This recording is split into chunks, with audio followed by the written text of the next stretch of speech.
Astrology simplified में आपका स्वागत है। आज हम चर्चा करने जा रहे हैं कि जन्म कुंडली में जो लग्न भाव होता है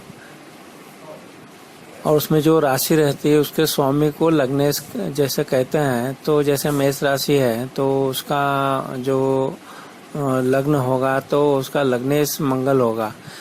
तो इसलिए हम कहेंगे कि प्रथम भाव का जो स्वामी है वो कुंडली के हर एक भाव में किस तरह से आपका प्रभाव दे सकता है, इसकी संक्षिप्त जानकारी हम देने का प्रयास कर रहे हैं। तो हमने जाना कि लग्न भाव के स्वामी को लग्नेश कहते हैं, तो इसको प्रथम भाव भी कहते हैं। तो प्रथम भाव का जो स्वामी अगर वो लग्न में होगा तो लग्न क्या रहता है, आपका एक्चुअली व्यक्तित्व रहता है कि लग्न से अपना जो स्वभाव है, अपना व्यक्तित्व है, उसको देखा जाता है। तो जब आपका व्यक्तित्व का स्वामी लग्न में ही रहेगा तो इसमें आदमी में जातक और जातिका जो भी हैं उनका आत्मविश्वास बहुत अच्छा रहता है और वो उनको अच्छे से फल भी प्राप्त होते हैं, यश प्राप्त होता है, दीर्घायु होते हैं अगर लग्न इसके अंश अच्छे हैं और लग्न बलवान स्थिति में है। इसके बाद में हम देखेंगे कि अगर लग्न भाव का जो स्वामी है अगर द्वितीय भाव में चला जाता है, तो जैसे द्वितीय भाव जो है आपको हमारा कुटुंब का है, वाणी का है, इसका भोजन का है, खान पान का है, चेहरा है। तो इसका अर्थ हुआ कि हमारा व्यक्तित्व जो है लग्नेश है वो दूसरे भाव में आने से वो हमारा जो संबंध बन गया वो दूसरे भाव के जो कारतत्व है उनसे बन गया है। तो जैसे कि हमने बोला कि परिवार से हो गया तो परिवार के साथ उन्नति अच्छी करेंगे, आप सुख शांति से रहेंगे। धन भाव है यहाँ पे आपका धन भाव का धनेश है, धन भाव है, तो द्वितीय भाव को धन भाव भी कहते हैं। तो इसलिए इसको हम बोलेंगे आर्थिक स्थिति भी अच्छी रहेगी अगर आपका जो लग्न भाव का जो स्वामी है दूसरे भाव में अगर अच्छी स्थिति में होगा, अच्छे अंशों में होगा। इसी प्रकार से हम बात करेंगे कि लग्न भाव का जो स्वामी है लग्नेश या प्रथम भाव का स्वामी अगर तृतीय भाव में आएगा तो तृतीय भाव के जो कारक तत्व होते हैं उनसे संबंध बनाएगा। तो मान लो यहाँ से हम छोटे भाई बहनों को देखते हैं तो छोटे भाई बहनों से उसका अच्छा संबंध रहेगा, उसका पढ़ने लिखने में रुचि रहेगी, भाई बहनों का उनका सुख प्राप्त होगा, पराक्रम अच्छा रहेगा क्योंकि यहाँ से पराक्रम भी देखते हैं।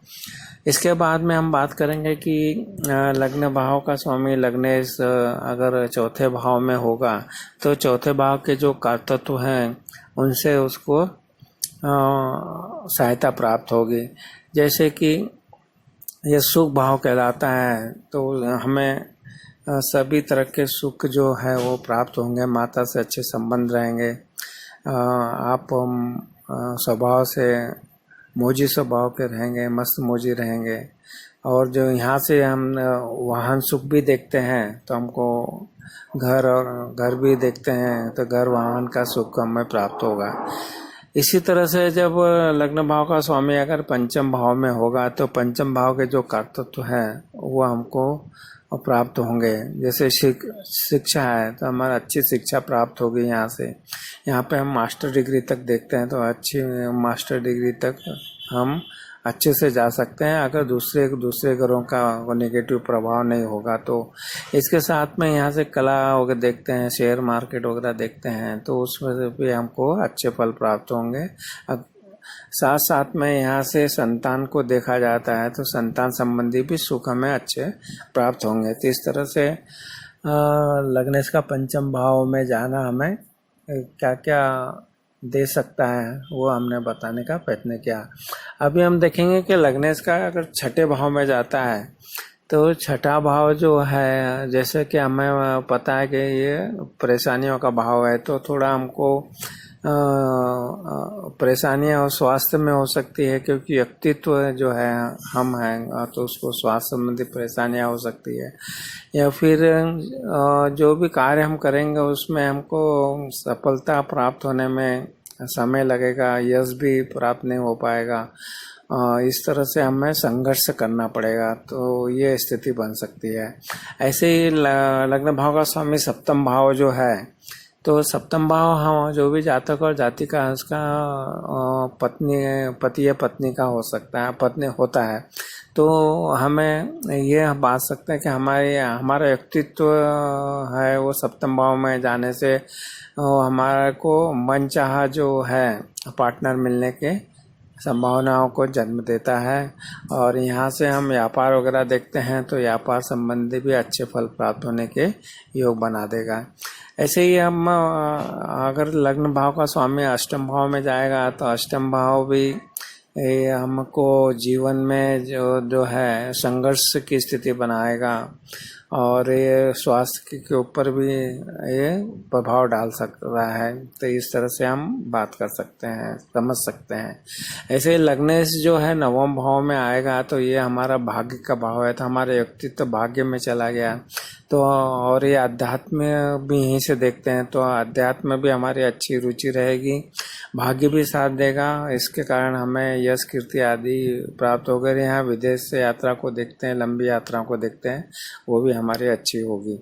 इस तरह से अब बात करेंगे कि लग्न भाव का जो स्वामी अगर दसम भाव में आपके बैठता है तो ये हमारा जो आजीविका का भाव है, नौकरी अगर आप करते हैं तो आपको उसमें पदोन्नति होगी, और गवर्नमेंट जॉब्स होगा, गवर्नमेंट से संबंध है तो राज्य में सम्मान आपको प्राप्त होगा, पिता से अच्छे संबंध बनेंगे और उनके कारण आपको प्रतिष्ठा आदि और आपकी प्रतिष्ठा बनी रहेगी। इस तरह लग्न का स्वामी जब दसम भाव में बैठेगा तो ये फल प्राप्त होने की संभावनाएं हैं। इसी तरह से लग्न का स्वामी जो हमारा 11वां भाव है वो आय भाव कहलाता है, लाभ भाव कहलाता है। तो हमें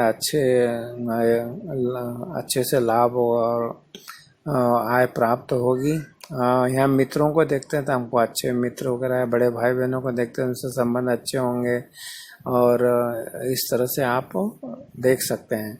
इसी तरह से लग्न भाव का स्वामी अगर 12वें भाव में जाता है तो इसको विदेश भाव कहते हैं। तो व्यक्ति का जो भी जातक और जाति का है उनको विदेश में, देश से ज़्यादा विदेश में उनको अच्छा प्रगति होती है, तो आपका प्रदेश गमन होगा और वहाँ पे अच्छी उन्नति होगी।